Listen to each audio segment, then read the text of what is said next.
Unit number 2 کا point number 4 ہے اخوان المسلمین کا بنیادی تصور۔ عصر حاضر کے جمہوری نظام میں سیاسی جماعتیں اتنی اہمیت اختیار کر چکی ہیں کہ ان کی رہنمائی کے بغیر کسی ریاست کا صحیح خطوط پر چلنا تقریباً ناممکن ہو چکا ہے۔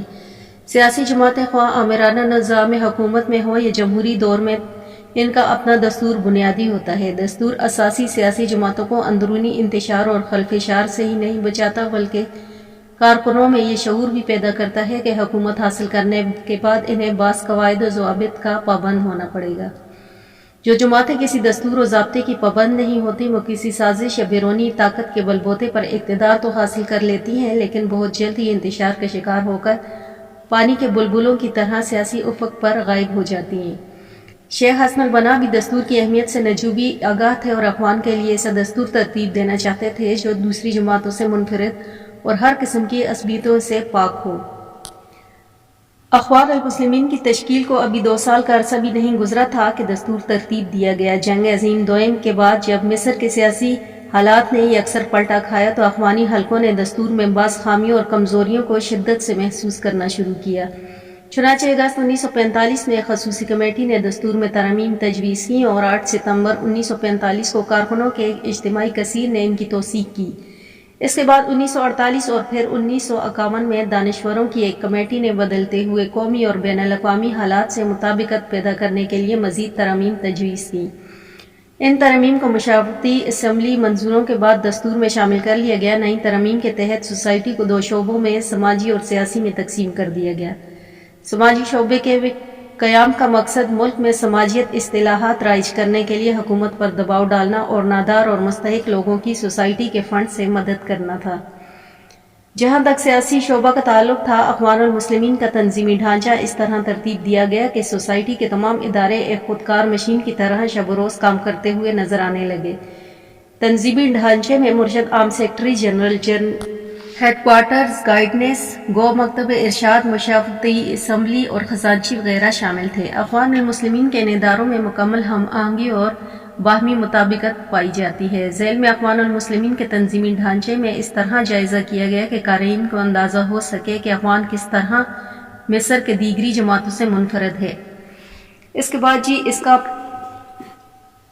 ہیڈنگ نمبر 1 آتی ہے مرشد عام۔ دستور کے مطابق اخوان المسلمین کو سربراہ کو مرشد عام کہتے ہیں جیسے تاحیات منتخب کیا جاتا ہے۔ موت، بیماری، بیرون ملک سفر، جیل خانے کی صورت میں نائب مرشد عام ان تمام فرائض کی انجام دہی کرتا ہے اور دستور مرشد عام کو تفویض کرتا ہے۔ پھر اس کے بعد آ جاتی ہے اس کی خصوصیت۔ مرشد عام کے امیدواروں کے لیے ضروری ہے کہ وہ مسلسل 5 سال تک اخوان المسلمین کے مشاورتی اسمبلی کا کارکن چلا آ رہا ہو۔ نمبر 3 ہے کہ قمری سالوں کا لحاظ سے اس کی عمر کم از کم 30 سال ہو۔ امیدوار مدکی پرہیزگار، با اخلاق، جدید اور قدیم علوم سے کما ہو کا آگاہی رکھتا ہو۔ پھر اس کے بعد تیسری ہیڈنگ اس کی ہے طریقہ انتخاب۔ مرشد عام کا انتخاب مشاورتی اسمبلی کے ارکان اکثریتی ووٹوں سے کرتے ہیں، اس لیے کم از کم 4 سے 5% ارکان مقرر کیا گیا۔ اگر کسی وجہ سے کورم پورا نہ ہو سکے تو وہ 2 ہفتے کے التوا کے بعد مشاورتی اسمبلی کا دوبارہ اجلاس منعقد کرتا ہے، اور اگر کسی وجہ سے پھر بھی کورم پورا نہ ہو سکے تو وہ مزید 2 ہفتے کے التوا کے بعد حاضر ارکان کے 3% سے 4% ووٹوں سے انتخاب ہوتا ہے، لیکن ایسی صورت سے کبھی سابقہ پیش نہیں آیا۔ منتخب ہونے کے بعد مرشد عام کو مشاورتی اسمبلی کے سامنے درج ذیل حلف اٹھانا پڑتا ہے کہ میں اخوان المسلمین کے اصولوں اور بنیادی قانون کا وفادار رہوں گا، اخوان کی مفادات کی قرآن مجید، سنت نبی صلی اللہ علیہ وآلہ وسلم اور اپنے ساتھیوں کے مشورے اور نصیحت کے مطابق حفاظت کروں گا۔ پھر اس کی ہیڈنگ آتی ہے پابندیاں۔ دستور کے مطابق مرشد عام اخوان مسلمین کا ہمہ وقتی رکن ہوتا ہے، وہ کسی کے کاروبار میں براہ راست یا بالواسطہ شرکت نہیں کرے گا۔ دستور میں یہ پابندیاں اس خطرے کے پیش نظر لگائی گئی ہیں کہ کہیں مرشد عام کی کاروبار دلچسپیاں اخوان کی دعوت اور پروگرام پر اثر انداز نہ ہو۔ مرشد عام کا جملہ مالی ضروریات ہیڈ کوارٹر کی ذمہ داری ہوتی ہے۔ ہیڈ کوارٹر اس سلسلے میں ایک کمیٹی تشکیل دے کر مرشد عام کی تنخواہ کا تعین کرتا ہے۔ اگر مرشد عام اپنے اختیارات کا ناجائز فائدہ اٹھائے یا کسی قسم کی غیر اخلاقی سرگرمیوں میں ملوث ہو یا ان کی شرائط کے خلاف ورزی کرے یا جن کا پابند رہنے کا حلف اٹھاتے وقت وعدہ کیا تھا سوسائٹی کے مقاصد اور مفادات کو نقصان پہنچانے کی کوشش کرے، اس صورتحال کا مقابلہ کرنے کے لیے دستور مشاورتی اسمبلی کو یہ اختیار دیتا ہے کہ اسمبلی کے حاضر ارکان کا 80% یا کل ارکان کا 3/4 ووٹنگ کے ذریعے مرشد عام کے مستقبل کا فیصلہ کرنے کا مجاز ہوں گے۔ گویا مرشد عام کے محاسبہ کے لیے کورم مقرر کر دیا۔ یہ یاد رہے کہ مشاورت اسمبلی کے تمام فیصلے اکثریت کی بنا پر ہوتے ہیں۔ پھر جی اس کی اگلی ہیڈنگ ہے بنیادی کمیٹی۔ اخوان المسلمین کا سب سے زیادہ بااختیار اور طاقتور ادارہ بنیادی کمیٹی ہے۔ اس کی حیثیت وہی ہے جو دوسری سیاسی جماعتوں میں مرکزی مجلس عاملہ کی ہوتی ہے، یا بالالفاظ دیگر کمیٹی۔ اخوان المسلمین کی مجلس شورا بنیادی کمیٹی کے ارکان کی تعداد مختلف اوقات میں سے 100 سے 150 ارکان تک رہی۔ 1954 میں اخوان المسلمین پر غیر قانونی پابندی کے وقت کمیٹی 147 ارکان پر مشتمل تھی۔ کمیٹی کا رکن بننے کے لیے درجہ ذیل خصوصیات کا حامل ہونا ضروری تھا۔ اس میں نمبر 1 تھا کہ قمری سالوں کے لحاظ سے 25 سال سے کم نہ ہو۔ دوسرا تھا کہ اخوان المسلمین کا کم از کم 5 سال سے رکن چلا آ رہا ہو۔ 3 تھا کہ بلند اخلاق، متوازن مذہب اور بے عیب شخصیت کا مالک ہو۔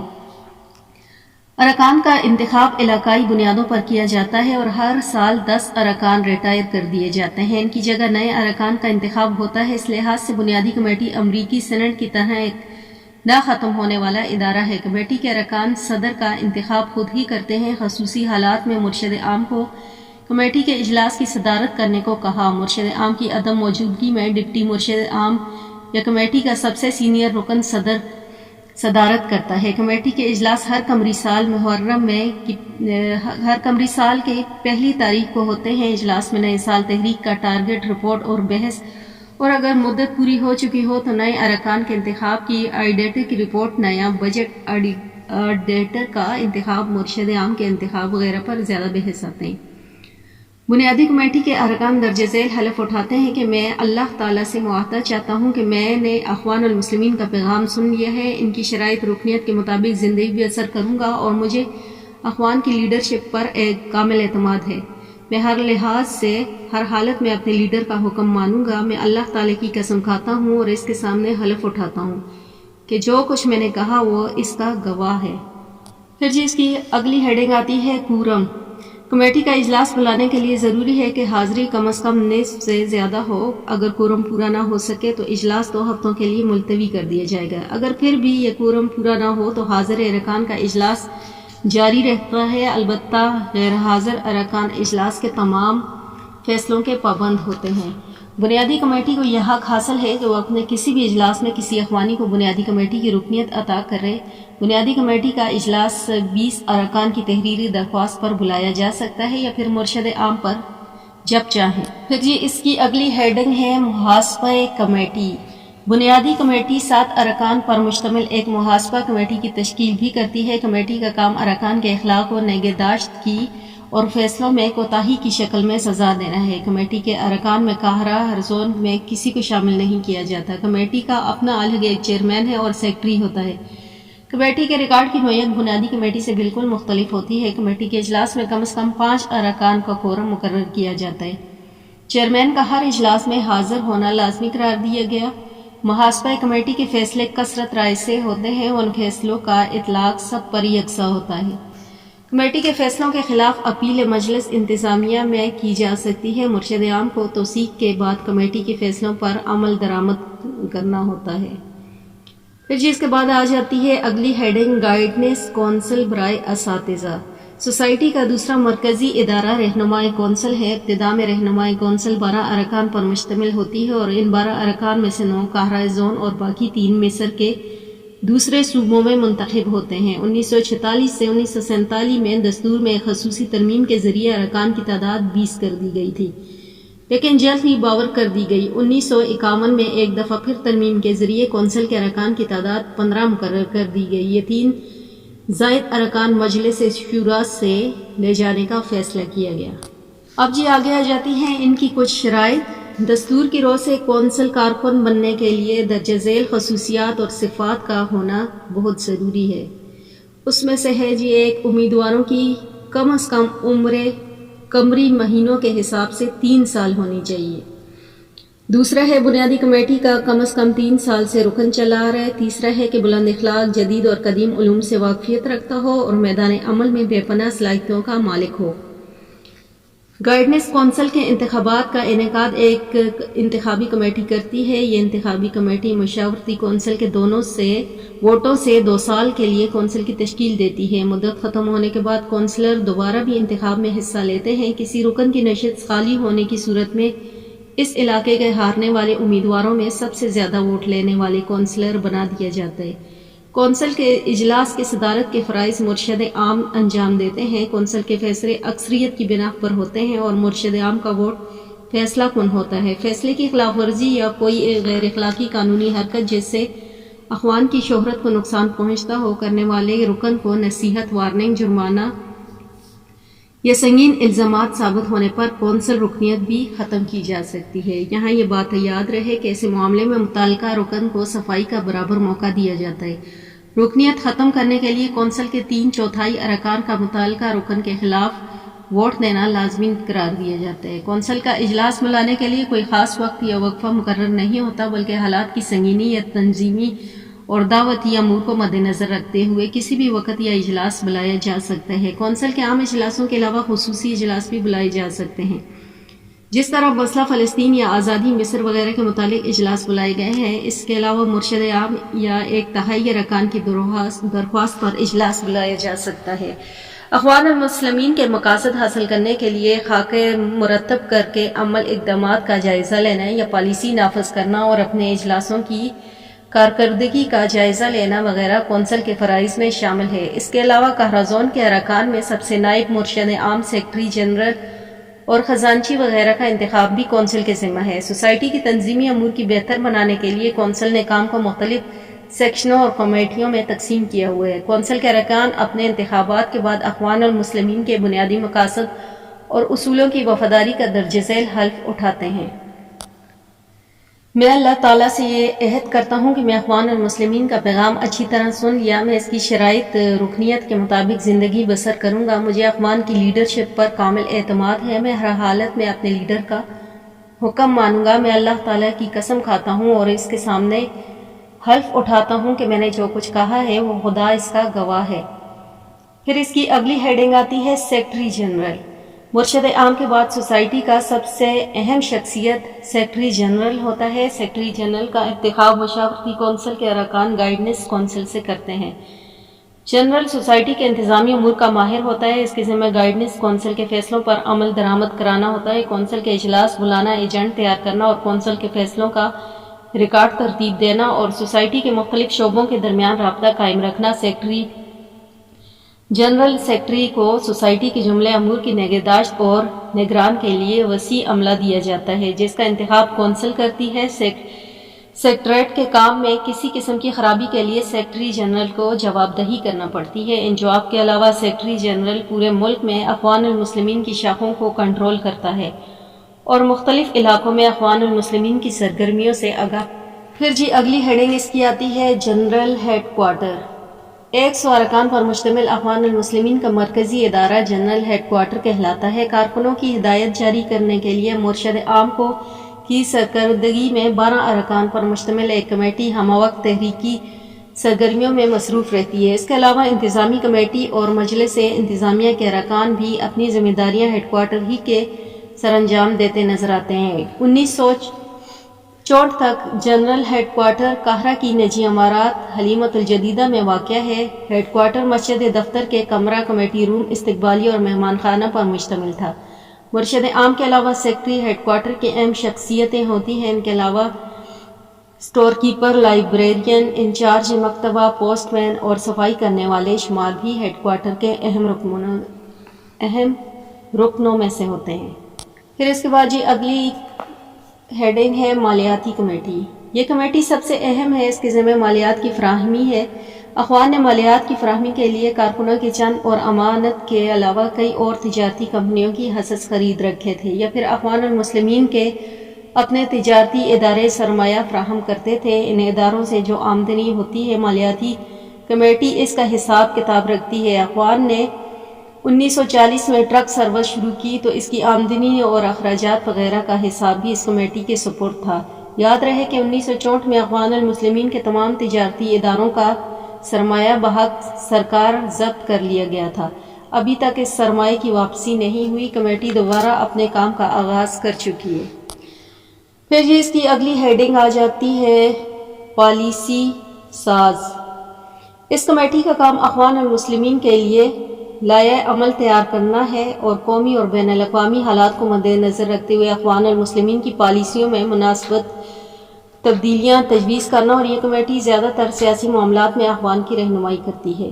پھر جو اگلی ہیڈنگ اس کی آتی ہے قانونی مشورے کی کمیٹی۔ 1938 کے بعد کوئی دن ایسا نہیں گزرا کہ جب مصری حکمرانوں نے اخوان کو اپنے راستے کا پتھر نہ سمجھا ہو۔ کبھی کارکنوں کو شہر بدر کیا جاتا تھا تو کبھی زندان بھیج دیا جاتا تھا، کبھی املاک ضبط کر دی جاتی تھی، کبھی تحریر و تقریر میں پابندی لگائی جاتی تھی۔ ایسے معاملات سے عہد براں ہونے کے لیے اخوان نے مستقلاً قانونی مشوروں کی ایک کمیٹی ترتیب دی۔ اس کمیٹی کا کام تھا لوگوں کو متاثر لوگوں کو قانونی رہنمائی کرنا اور ان کا ریکارڈ رکھنا تھا۔ اس کے علاوہ کمیٹی یہ تجویز بھی کرتی تھی کہ قانون کے اندر رہ کر حکومت کو کس طرح ان غیر قانونی حرکتوں سے روکا جا سکتا ہے۔ یہ کمیٹی حکومت کے خلاف قانونی چارہ جوئی پر تجویز کرتی تھی۔ 1943 میں اخوان المسلمین کی جائیداد پر حکومت نے قبضہ کیا تو اس کمیٹی نے حکومت کے خلاف مقدمہ دائر کیا اور اپنے نقصان کی تلافی کروائی۔ پھر جی اس کی اگلی ہیڈنگ آ جاتی ہے اعداد و شمار کی کمیٹی۔ اس کمیٹی کے ذمہ سرکاری اور غیر سرکاری محکموں سے اعداد و شمار لے کر اخوانی رہنماؤں کی مناسب رہنمائی کرنا تھا۔ اخوانی لیڈر انہی اعداد و شمار کی بنا پر حکومت کو اس غلط پالیسیوں پر ٹوکتے رہتے اور انہیں اعداد و شمار کو اخوان المسلمین کی پالیسی ترتیب دیتے وقت مد نظر رکھا جاتا تھا۔ اس کے علاوہ اس شعبے کا کام مصر میں اخوان کی کل تعداد، ان کے حلقے وغیرہ کا ریکارڈ مرتب کرنا تھا۔ ابھی اس شعبے نے کام کا آغاز کیا ہی تھا کہ اخوان پر پابندی لگا دی گئی۔ انقلاب مصر کے بعد اس شعبے نے بہت کم عرصے کام کیا، حتیٰ کہ اخوان عظیم ابتلاء عظیم کا شکار ہو گئے۔ اب دوبارہ اس شعبے نے کام کرنا شروع کر دیا۔ پھر اس کی اگلی ہیڈنگ آتی ہے مختلف سرکاری ملازمتوں کی کمیٹی۔ اس کمیٹی کا قیام کا مقصد سرکاری ملازموں میں اخوان کی دعوت کا جائزہ لینا اور آزادی مصر کے لیے ان کو مناسب ہدایت دینا انقلاب مصر 1952 میں اس کمیٹی نے اپنے ارکان کے ذریعے انقلاب کے پہلے 3 دن ملک میں نظم و نسق کنٹرول کرنے میں فوج کی مدد کی تھی۔ اس کمیٹی کے ارکان کا رابطہ آزاد افسروں پر تھا۔ پھر جی اس کے بعد اگلا آ جاتا ہے فتاوی کمیٹی۔ فتاوی کمیٹی یہ کمیٹی دینی اور مذہبی معاملات میں عوام کی رہنمائی کرتی ہے۔ اس میں جامع زہرہ اور دیگر دینی مدارس کے فارغ التحصیل علماء شامل ہیں۔ عوامی فتاوی کے لیے اگرچہ الزہر کے علماء کی حیثیت کسی زمانے میں مسلمہ ہوتی تھی، لیکن جدید دور میں نوجوانوں کی جو نئے مسائل پیدا ہو رہے ہیں یا حکومت کی ملازمت کے سبب ازہر کے علماء ان کی تلاش کرنے میں ناکام رہے۔ اخوان المسلمین کی فتاوی کمیٹی جدید اور روشن ذہن کے مسائل حل کرنے پر خصوصی توجہ دی جاتی ہے۔ یہودی، عیسائی اور کمیونسٹ اسلام کے متعلق جو شکوک و شبہات پیدا کرتے ہیں، یہ کمیٹی بروقت ان غلط فہمیوں کا نوٹس لیتی ہے۔ پھر جس کی اگلی ہیڈنگ آ جاتی ہے خارجہ امور کی کمیٹی۔ اس کمیٹی کے ذمہ برطانیہ کے سامراج کے خلاف اخوان کی جدوجہد کو بین الاقوامی سطح پر روشناس کروانا تھا۔ برطانوی حکومت کے مکر و عزائم سے پردہ اٹھانا، مسئلہ فلسطین کو نہایت ہی مدلل اور مؤثر انداز میں پیش کرنا اور اخوان المسلمین کی دعوت کو ملک اور بیرون ملک پھیلانے کے مختلف طریقوں کو جائزہ لینا تھا۔ اخوان المسلمین کی خارجہ امور کی کمیٹی ہر سال حج کے موقع پر ایک وفد سعودی عرب بھیجتی ہے اور وفد کے ارکان دیگر اسلامی ممالک کے لیڈروں سے مل کر آزادی مصر کے لیے نہ صرف یہ کہ ان کی اخلاقی مدد حاصل کرتی ہے، بلکہ دیگر ممالک میں اسلامی تحریکوں کے ساتھ اخوان کے تعلق کو مضبوط بھی بناتے ہیں۔ حسن البنا شہید رحمۃ اللہ علیہ نے متعدد مرتبہ اخوان کے حج و وفد کی قیادت کی، مسئلہ فلسطین اور مصر کو مسلمان ممالک میں متعارف کروایا۔ اس کمیٹی کے ارکان ہی نے تحریک پاکستان کو مصری عوام میں پہلی مرتبہ متعارف کروایا اور قائد اعظم محمد علی جناح نے 1946 میں لندن جاتے ہوئے مصر میں رکے تو ان کا شاندار استقبال کیا۔ پھر اس کی اگلی ہیڈنگ آ جاتی ہے معاشرتی بہبود کی کمیٹی۔ اس کمیٹی کے ذمے مصری سوسائٹی میں اخوان کے معاشرتی بہبود کے پروگراموں کو متعارف کروانا تھا، معاشرتی برائیوں، غلط روایات اور رسومات کے خاتمے کے لیے جدوجہد کرنا، اخوانی لٹریچر کے ذریعے عوام پر ان گمراہ نظریات اور رسومات کے نقصانات اور شرعی نقطہ نظر سے بیان کرنا۔ کمیٹی کے ارکان اپنے مقاصد کو حاصل کرنے کے لیے ہوٹلوں، کلبوں، پارکوں اور دیگر اہم مقامات پر جا کر تقریریں کرتے ہیں۔ ان کے علاوہ اخوان نے ماضی میں بے شمار معاشرتی منصوبے شروع کر رکھے ہیں، ان کی نگرانی میں اس کمیٹی کے ذمہ تھی۔ پھر اس کے بعد اگلی اس کی ہیڈنگ آ جاتی ہے پروپیگنڈا کمیٹی۔ اس کمیٹی کے ذمہ اخوان المسلمین کا تعارف، اخوان کی دعوت و مقاصد اور پروگرام کی وسیع پیمانے پر تشہیر کرنا شامل ہے۔ اخوان المسلمین کی یہ کمیٹی سب سے زیادہ سرگرم ہے۔ اس کے ارکان کی سرگرمیوں سے یہودی، قبطی وفد، کمیونسٹ اور حکومتی حلقے خاص طور پر پریشان رہتے ہیں۔ ماضی میں اس کمیٹی نے ایک خاص پروگرام کے تحت روزنامہ مسلمون کو مصر کے کونے کونے تک پہنچانے کا اہم فریضہ سر انجام دیا۔ کمیٹی نے مختلف موضوعات پر 114 کتب شائع کی اور انہیں مصر اور دوسرے ممالک میں تقسیم کیا۔ پھر اس کی اگلی ہیڈنگ ہے تبلیغی سیکشن۔ اس سیکشن کے ذمہ وعظ اور تقریروں کے ذریعے اخوان کو دعوت کو عام کرنا۔ اس سلسلے میں مرشد عام اور دوسرے لیڈروں، باقاعدہ کارکنوں کی تربیتی سرگرمیوں میں حصہ لیتے اور قاہرہ اسماعیلیہ اور اسکندریہ وغیرہ اہم مقامات پر اخوان المسلمین کے تربیتی کیمپ شب روز مصروف عمل رہتے تھے۔ پھر اس کی اگلی ہیڈنگ آ جاتی ہے نشر و اشاعت کا سیکشن۔ اس سیکشن کے ذمہ اخوان المسلمین کے علاوہ سائنسی، ثقافتی اور جسمانی تربیت سے متعلق لٹریچر کی وسیع پیمانے پر اشاعت ہے۔ پروپیگنڈا کمیٹی اور نشر و اشاعت کے شعبے کے درمیان مکمل ہم آہنگی پائی جاتی ہے۔ پھر اس کی اگلی ہیڈنگ آ جاتی ہے شعبہ جسمانی تربیت۔ اس شعبے کا کام نوجوان اخوانیوں کے ذہنی، روحانی اور جسمانی تربیت کرنا ہے اور اخوان نے باقاعدہ رضاکار دستے قائم کیے ہوئے ہیں۔ ان دستوں کو فریق الرحات یعنی جماعت سفر کہا جاتا ہے۔ اس طرح ایک تنظیم الجولہ کے نام سے کام کرتی ہے۔ الجولہ 1938 میں قائم کی گئی تھی۔ دائرہ معارف اسلامیہ پنجاب یونیورسٹی لاہور 1940 سے 1953 تک اس کی درج ذیل تفصیلات بیان کی گئیں۔ پھر 1947 سے 1953 تک اخوان المسلمین کو متعدد ایسے واقعات سے گزرنا پڑا جس کے سبب الجولہ پر توجہ نہ دی جا سکی۔ ان واقعات میں اخوان پر پابندی جنگ، فلسطین، مرشد عام کی شہادت وغیرہ قابل ذکر ہیں۔ اس شعبے میں بھرتی سے پہلے نوجوانوں کا مکمل میڈیکل ٹیسٹ ہوتا تھا۔ اس شعبے نے نوجوانوں کو ہر قسم کے اسلحہ کی تربیت دینے کا انتظام بھی کیا ہوا تھا۔ اخوان المسلمین کے ان رضاکار دستوں نے جنگ فلسطین 1948 میں شجاعت اور بہادری کی مثالیں قائم کر کے دشمن اور دوست کو ورطۂ حیرت میں ڈال دیا تھا۔ انقلاب مصر 1952 کے بعد اخوان کے رضاکار دستوں نے امن و امان قائم رکھنے میں فوج کی مدد کی۔ پھر اس کے بعد اس کی اگلی ہیڈنگ ہے شعبہ امور محنت اور کشاں اور کاشتکاران۔ اس شعبے کا کام زرعی فارمولہ اور فیکٹریوں کے مزدوروں میں صحیح اسلامی سپرٹ پیدا کرنا اور ان کو حقوق کے لیے جدوجہد کرنا، ان کے مطالبات اور مسائل سے دلچسپی اور واقفیت پیدا کر کے جائز قانونی چارہ جوئی کرنا اور اس کے حقوق سے متعلق قوانین کی تشریح و تنقید کرنا وغیرہ۔ اس شعبے نے مزدوروں اور کسانوں کے لیے شبنیہ کلاسوں کا انتظام بھی کیا اور دوران تعلیم مزدوروں کو اخلاقی روحانی تربیت بھی کی جاتی تھی۔ محنت کشوں کے علاوہ کاشتکاروں کو زراعت کے جدید اور اصطلاحی طریقوں سے متعارف کرواتے تھے۔ انہی زرعی اور صنعت منصوبوں میں شرکت کی ترغیب دیتے تھے۔ مویشیوں کی افزائش، نسل عمدہ بیج کا استعمال، زرعی اجناس اور بیجوں اور سبزیوں کو ڈبوں میں محفوظ کرنے کے طریقے وغیرہ بتائے جاتے تھے۔ اخوانی زرعی ماہرین مختلف زرعی فارمولوں پر تجربات کرتے رہتے تھے۔ 1973 کے بعد دوبارہ یہی شعبے مزدوروں اور کاشتکاروں میں سرگرم عمل رہے۔ اس کے بعد اس کی اگلی ہیڈنگ ہے شعبہ امور طلبہ۔ اس شعبے کے ذمہ اسکولوں کالجوں کے نوجوانوں میں اسلامی تعلیمات پھیلانا، ان کے ذہنوں کو تعلیمی اداروں میں اسلامی انقلاب کے لیے تیار کرنا، چھٹیوں میں طلبہ کے لیے تربیت گاہوں کا انتظام کرنا، اس کے علاوہ طلبہ میں جہاد کی اسپرٹ پیدا کرنا۔ آزادی مصر کے لیے سب سے زیادہ قربانیاں اس طبقے نے دی۔ آج بھی یورپ اور امریکہ میں اتحاد عالم اسلام اور طلباء میں دینی روح پیدا کرنے کے لیے طلباء کی جو بڑی تنظیمیں فوسس اور MS کے نام سے کام کر رہی ہیں، ان کی روح رواں یہی افغانی طلباء ہے۔ پھر اس کے بعد مختلف پیشوں کا سیکشن آ جاتا ہے۔ اس شعبے کا کام ڈاکٹروں، انجینئروں اور تاجروں اور زمینداروں، سماجی کارکنوں، صحافیوں اور اساتذہ میں اسلامی ماحول پیدا کرنا ہے، انہیں اسلامی تعلیمات سے آگاہ کرنا اور اخوان کے پروگراموں سے وقتاً فوقتاً روشناس کروانا تھا۔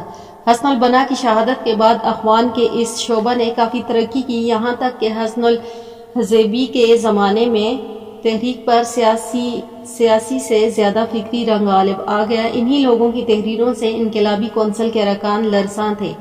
آج بھی اس سیکشن کے ارکان اخوان میں فرنٹ لائن پر ہیں۔ اسلامی ممالک کے رابطے کا سیکشن، یہ اس کا اگلا ہیڈنگ ہے۔ اس شعبے کا کام دنیا اسلام کے مسائل کا جائزہ لینے کے لیے اسلامی ممالک میں تبلیغی وفود بھیجنا، اسلامی ممالک کی تحریکوں کا جائزہ لینا، ہر ملک کے سیاسی و معاشرتی، سماجی اور ثقافتی معاملات کے متعلق واقفیت اور اعداد و شمار اکٹھے کرنا تھا۔ اخوان کے اس رابطے سیکشن نے اسلامی ممالک میں اخوان کو دعوت پھیلانے اور ان سے رابطہ قائم کرنے کی 9 کمیٹیاں ترتیب دی تھیں۔ ان کمیٹیوں نے اخوان کی دعوت کو پھیلانے میں مرکزی کردار ادا کیا۔ ان کمیٹیوں کی تفصیل درج ذیل ہے۔ نمبر 1 کمیٹی برائے شمالی افریقہ، نمبر 2 کمیٹی برائے مشرقی اور جنوبی افریقہ، نمبر 3 کمیٹی برائے فلسطین، شام، لبنان اور عراق، نمبر 4 کمیٹی برائے سعودی عرب، یمن، عرب امارات اور خلیج فارس، نمبر 5 کمیٹی برائے ترکی، ایران، پاکستان اور افغانستان، نمبر 6 کمیٹی برائے بھارت، سیلون، انڈونیشیا، ملایا، فلپائن، چین اور مشرق بعید کے ممالک، نمبر 7 کمیٹی برائے یورپ میں آباد مسلم اقلیتیں۔ پھر اس کے بعد اس کی اگلی ہیڈنگ ہے دارالترجمہ۔ اس شعبے کے ذمہ اخوان المسلمین کے لٹریچر کو عربی زبان سے دوسری زبانوں میں منتقل کرنا اور شعبہ نشر و اشاعت کی معرفت بڑے پیمانے پر بیرونی ممالک میں تقسیم کرنا۔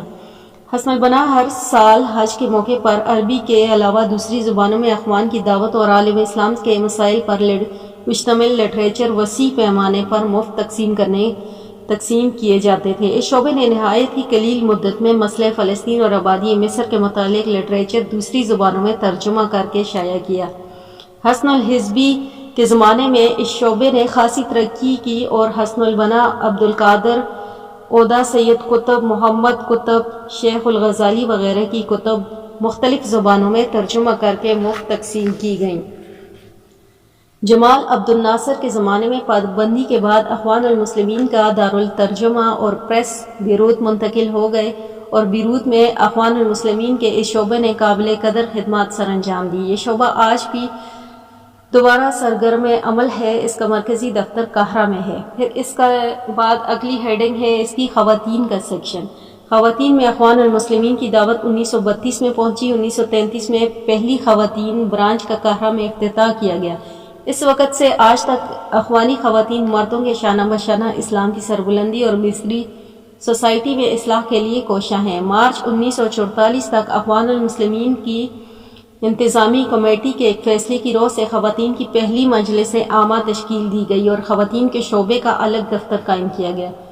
1947 میں شعبہ خواتین نے ایک ثقافتی رسالہ مسلمان عورت اپنے پروگرام کا اعلان کیا، جس کا مقصد یہ تھا کہ مصری سوسائٹی میں عرصہ سے جو بگاڑ چلا آ رہا ہے اس کی اصلاح کی جائے اور عورت کے حقوق سے متعلق معاشرے میں جو شکوک پائے جاتے ہیں ان کا تصحیح کی جائے، عورتوں کے حقوق کے تحفظ کے لیے جدوجہد کی جائے اور عورتوں میں صحیح نسوانی بیداری پیدا کی جائے۔ وزیر اعظم نقراشی پاشا کے زمانے میں جب اخوان المسلمین پر پابندی لگائی گئی تھی تو الاخوات المسلمات کا شعبہ بھی متاثر ہوئے بغیر نہ رہ سکا۔ اس وقت شعبہ خواتین کی 50 شاخیں سرگرم عمل تھیں اور ان کی تعداد 5000 سے زائد تھی۔ اخوانی خواتین نے پابندی کے زمانے میں اخوانی قیدیوں کا حیرت انگیز طریقے سے حوصلہ برقرار رکھا، گرفتار شدہ اخوانیوں کے بچوں کی نگہداشت اور ان کے کنبوں کی کفالت کر کے قابل تعریف کردار کا مظاہرہ کیا۔ اخوانی خواتین کے اس کردار نے قیدیوں پر ہی نہیں بلکہ ان کے خاندان والوں پر نہایت اچھے اثرات مرتب کی۔ 1950 میں اخوان کو جب دوبارہ کام کی اجازت ملی اور اخوانی رہا پا کر باہر آنا شروع ہوئے تو شعبہ خواتین نے پہلے سے بھی زیادہ جوش و خروش سے کام کیا۔ ان کے دلوں میں انہوں نے یہ فیصلہ کیا گیا کہ الاخوات المسلمات کا اپنا ایک الگ مرکز ہونا چاہیے۔ چنانچہ مرکز خریدنے کے لیے شعبہ خواتین نے دستکاری کی ایک نمائش کا انتظام کیا اور اس کے منافع سے شعبہ خواتین کا دفتر خریدا گیا۔ 1954 میں اخوان المسلمین پر پابندی کے وقت اخوانی لیڈروں کے ساتھ خواتین کو بھی انقلابی کونسل کے مظالم کا نشانہ بننا پڑا۔ اخوانی خواتین نے اس مرحلے پر جس اولوالعزمی اور حوصلے کا ثبوت دیا، اس کی مثال تاریخ میں کہیں نہیں ملتی۔ 1965 میں جب دوبارہ اخوانی رہنماؤں کو گرفتار کیا گیا تو اس شعبے کے 800 کے قریب خواتین کو بھی گرفتار کیا گیا۔ انقلابی کونسل کے درندوں نے جیل میں ان معزز اور پاک باز خواتین کے ساتھ جس صفاقی اور درندگی کا مظاہرہ کیا، اسے سن کر اور پڑھ کر رونگٹے کھڑے ہو جاتے ہیں۔ یہاں اس بات کی وضاحت بھی کر دی جائے گی کہ اخوان المسلمین کے دستور اساسی سے متعلق زیادہ تر معلومات 1954 تک ہے۔ اخوان نے ہی اس دستور کے تحت 1972 میں دوبارہ کام کا آغاز کیا۔ اس کے ساتھ ہی ہمارا یونٹ نمبر 2 اختتام پذیر ہوتا ہے اور میرے چینل کو سبسکرائب ضرور کر لیں۔